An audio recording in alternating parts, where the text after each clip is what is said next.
जय श्री राधे कृष्णा। तो कल है 24 जून और कल है माँ गंगा दशहरा। कल गंगा दशहरा का पर्व है और इस दिन माँ गंगा के पृथ्वी पर अवतरण का भी उत्सव मनाया जाता है।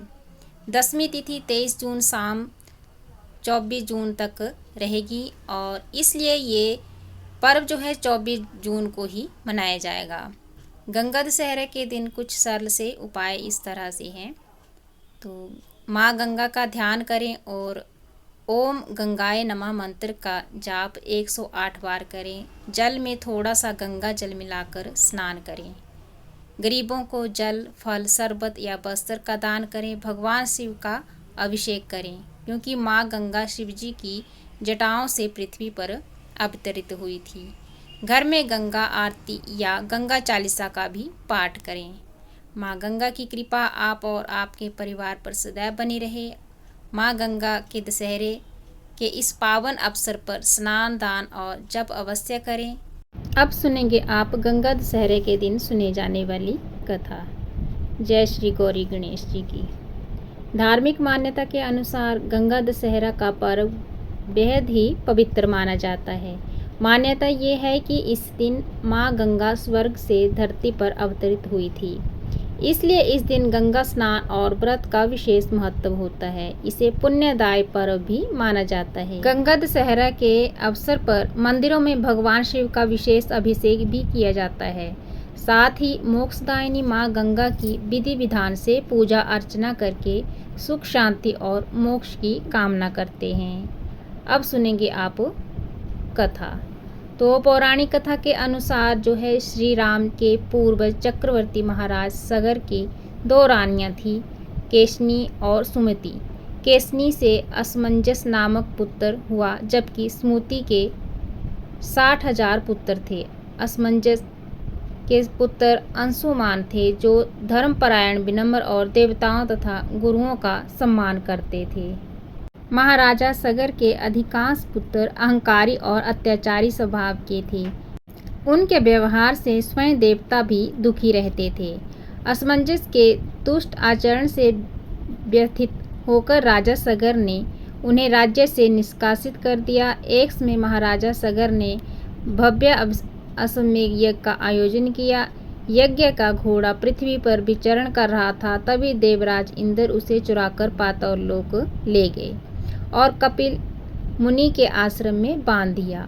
उसमें कपिल मुनि गहन तपस्या में लीन थे और उन्हें इस घटना का कोई ज्ञान नहीं था। यज्ञ का घोड़ा खोजते खोजते सगर के 8,000 पुत्र पूरी पृथ्वी पर भटकते रहे। जब उन्हें घोड़ा नहीं मिला तो उन्होंने पृथ्वी से पाताल तक मार्ग खोज डाला। आखिरकार वो कपिल मुनि के आश्रम में पहुँचे। वहाँ घोड़ा बांधा देखा तो उन्होंने बिना विचार किए मुनि को ही चोर समझ लिया और क्रोध में उनके ऊपर आक्रमण करने दौड़ पड़े। तपस्या में विघ्न पड़ने पर कपिल मुनि ने जैसे ही नेत्र खोले, उनके तेज से सगर के सभी 60,000 पुत्र तत्काल भस्म हो गए।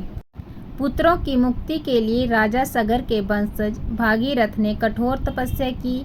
उनकी तपस्या से प्रसन्न होकर भगवान ब्रह्मा ने गंगा को धरती पर भेजने का वचन दिया, लेकिन ब्रह्मा जी ने कहा कि गंगा का वेग अत्यंत प्रचंड है और उसे धारण करने की शक्ति केवल भगवान शिव में है। ऐसे में भोलेनाथ से इस समस्या के समाधान की विनती की। इसके बाद भोलेनाथ ने अपनी जटाओं में गंगा जी को धारण कर लिया और फिर अपनी एक जटा से उन्हें पृथ्वी की ओर प्रवाहित किया। इस प्रकार माँ गंगा का पृथ्वी पर अवतरण हुआ। आगे आगे भागीरथ का रथ चल रहा था और पीछे पीछे पवित्र गंगा प्रवाहित हो रही थी। यात्रा के दौरान गंगा का प्रवाह ऋषि जह के आश्रम से होकर गुजरा। वेग इतना तीव्र था कि आश्रम की वस्तुएं बहने लगीं। क्रोधित होकर ऋषि जहू ने गंगा नदी को पी लिया। जब भागीरथ ने पीछे मुड़कर देखा और गंगा को नहीं पाया, तब वे ऋषि के आश्रम में पहुंचे और विनम्रता पूर्वक प्रार्थना की।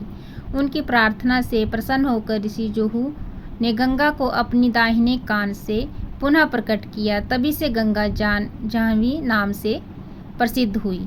आखिरकार माँ भागीरथ गंगा कपिल मुनि के आश्रम में पहुंची, जहां सगर के 60,000 पुत्रों की भस्म पड़ी हुई थी। गंगा जल का स्पर्श मिलते ही वे सभी दिव्य स्वरूप धारण करके स्वर्गलोक को प्रस्थान कर गए। इसी कारण गंगा को मोक्षदायिनी और पवित्रता का प्रतीक माना जाता है।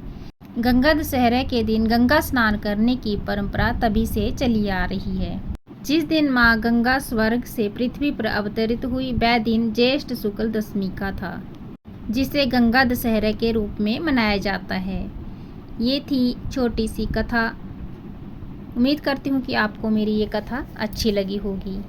हे माँ गंगे, जिस प्रकार आपने राजा भागीरथ के पूर्वजों का उद्धार किया था, उसी प्रकार हमारे सभी पापों का नाश करके हमें सुख शांति और मोक्ष प्रदान करें। बोलिए गंगा मैया की